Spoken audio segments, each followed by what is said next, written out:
আমি দাঁড়িয়ে থাকি আমি দাঁড়িয়ে থাকি রাস্তার ধারে, খোলা মাঠে আর কোনো বাড়ির কোণে। আমার পা ধরে যায় না, আসে না আমার কোনো ক্লান্তি। অদ্ভুত অনুভূতি নিয়ে আমি শুধু দাঁড়িয়ে থাকি।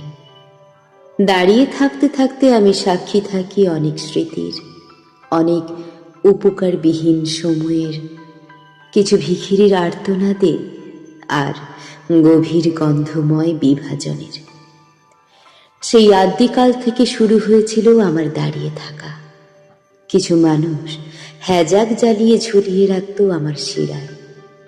সময় বদলানোর সাথে সাথে আমার ভার আরও বাড়তে লাগলো। সাক্ষী থাকতে শুরু করলাম অনেক বিষয়ের আদ্যপান্ত আর সম্পর্কের গোপনীয়তা।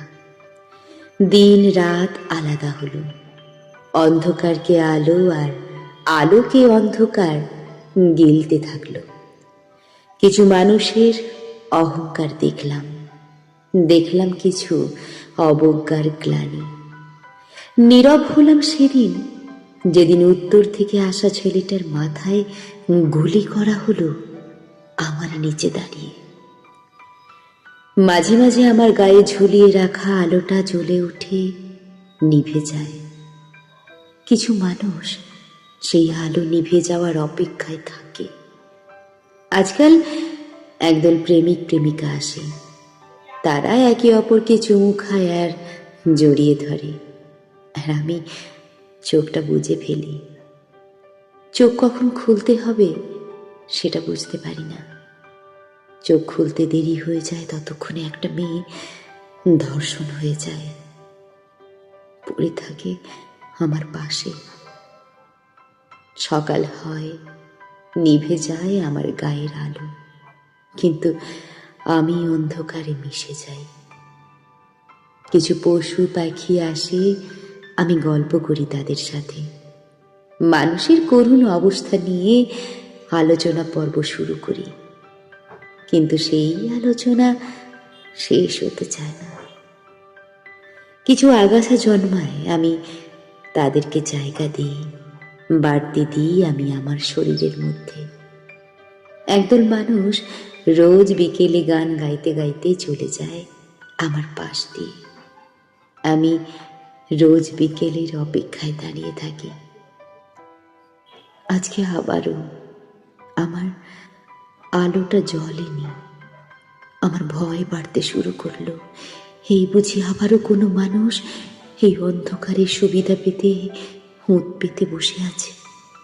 আমি চিৎকার করি, দয়া করে আমার গায়ের আলোটা জ্বালিয়ে দাও। কিন্তু কেউ শোনে না, শুনতে চায় না আমার কথা। অবশেষে এক রূপসী এলো, নিয়ম করে আলো জ্বালিয়ে দিতে শুরু করলো।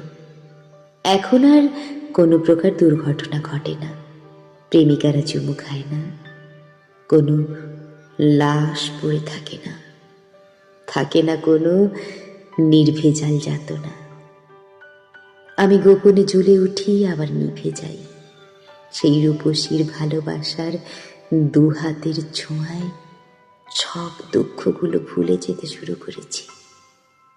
খুব খুব ইচ্ছে করে কথা বলতে, কিন্তু আমার বাকযন্ত্র নেই, আমি বোবা। আমার ভালোবাসার একটাই ইশারা, আমি রোজ রাতে জ্বলে উঠি আর সকালের আলোতে আমি নিভে যাই। আমি ল্যাম্পপোস্ট, আমি রূপসীর ল্যাম্পপোস্ট। কলমে সুব্রত বিশ্বাস।